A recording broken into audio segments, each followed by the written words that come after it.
Alors Virginie, très intéressant parce que vous êtes directrice des ressources humaines chez EthiqueWest. Donc forcément, vous avez une expertise dans le domaine des talents. Et en plus, j'ai pu m'apercevoir à travers votre site internet et la discussion que nous avons eue ensemble avant cette conférence, que vous êtes une passionnée du développement des talents. Donc je pense, qu'est-ce que vous pouvez, en tant que DRH, comment vous recrutez vos collaborateurs aujourd'hui, comment vous les faites évoluer et pouvez nous en dire quelques mots? Oui, alors je commencerai par dire qu'en fait, on a déjà cette chance finalement d'évoluer au quotidien sur ce bassin vendéen qui est économiquement dynamique. Ça va créer quelques problèmes, quelques tensions quand on va se considérer du coup recruteur, employeur, où effectivement la main-d'œuvre peut parfois manquer. Donc du coup, l'étape numéro 1 va être de vraiment fidéliser nos collaborateurs déjà en place, déjà en poste. Comment les fidéliser? On va passer, nous, beaucoup de temps dans l'observation, en fait, à l'écoute de ce qu'ils savent faire, ce qu'ils aiment faire, voir un peu leurs sources de motivation, quelles sont leurs qualités relationnelles ou opérationnelles. Tout ça pour voir, du coup, essayer de déceler les talents qu'ils ne vont pas forcément eux-mêmes, en fait, exprimer, puisqu'ils n'en ont pas forcément eux-mêmes conscience.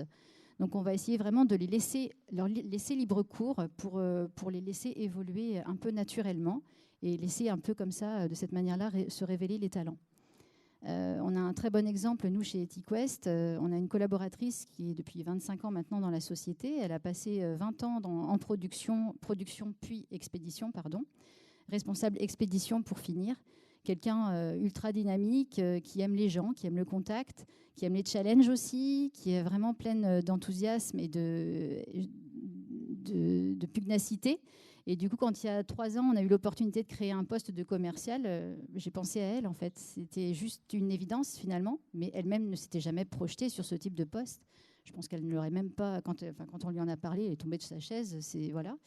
Et pourtant, aujourd'hui, elle s'éclate, en fait. Donc, elle nous remercie tous les jours de la laisser, en fait, naviguer, aller chez les clients, de client en client, puisque vraiment, c'est ce qu'elle aime, en fait, le contact avec les gens et évoluer de cette manière-là.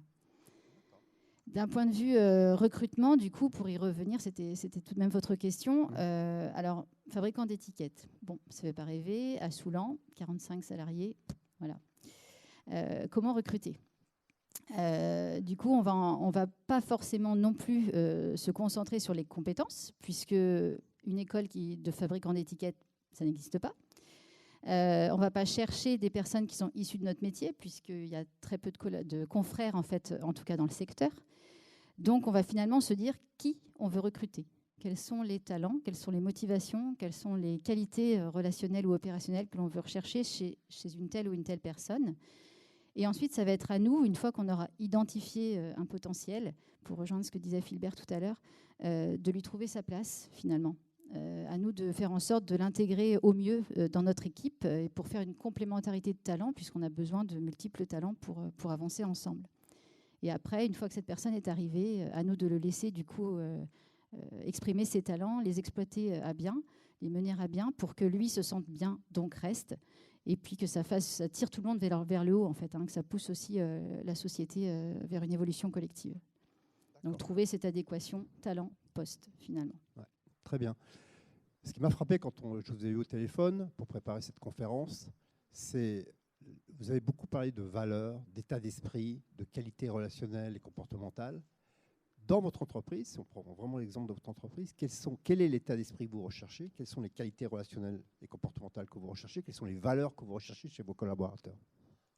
Alors c'est vrai qu'EthiqueWest s'écrit ETIK, et ça pourrait s'écrire éthique Tout à fait. différemment, puisque c'est vraiment l'éthique est assez forte chez nous, effectivement. Tout bonnement, on va être sur des valeurs de motivation. Je pense que ça va être le point numéro 1. C'est difficile de donner des talents précis puisqu'il y a autant de talents différents que de postes différents là également. Donc on va être, oui, sur la motivation. Et puis après, on a un leitmotiv, nous, en matière de marketing et communication, qui est de dire qu'on est une entreprise sympathique et dynamique. Et c'est un petit peu ces talents-là qu'on va rechercher, ces qualités-là qu'on va rechercher chez nos futurs collaborateurs. Beaucoup d'empathie. Beaucoup d'empathie, oui. D'accord. Et dans les valeurs, vous voulez compléter ou... Les valeurs, on a beaucoup l'écoute. Alors, c'est pas moi qui le dis. On a sondé nos collaborateurs pour voir qu'est-ce qu'ils diraient des qualités, des valeurs d'EthiqueWest. Et c'est beaucoup l'écoute, la bienveillance, beaucoup le perfectionnement, puisqu'on est beaucoup dans l'accompagnement par la formation, on est beaucoup dans l'évolution, donc on a quasiment 30% de nos effectifs qui n'étaient pas au poste auquel ils sont aujourd'hui. Donc on les fait évoluer progressivement au fil du coup de leur talent, au gré de leur talent. Donc c'est vraiment l'écoute qui serait vraiment la première qui ressortirait, ça c'est de toute évidence. Merci Virginie. Moi j'ai été frappé parce que je suis allé rechercher un peu assez profondément ce que vous faites et ce que vous communiquez. Et j'ai été frappé dans votre politique RSE. D'abord, le premier volet dont vous parlez, c'est le volet social. Donc ça m'a déjà... Ce n'est pas toutes les entreprises qui mettent le volet social en premier dans leur politique RSE. Souvent, ça arrive en troisième, voire quatrième. Et la première ligne, donc c'est pour ça que c'est en liaison avec notre conférence de ce soir. Je n'ai pas révisé, donc je ne sais pas. Comment ? J'ai pas révisé, donc je ne sais pas. C'est quoi la première ligne ? La première ligne, l'objectif, c'est l'intégration des collaborateurs ici de tout parcours. Donc c'est complètement en ligne avec notre sujet de ce soir. Donc merci Virginie. Merci à nos 4 témoins, vous pouvez les applaudir.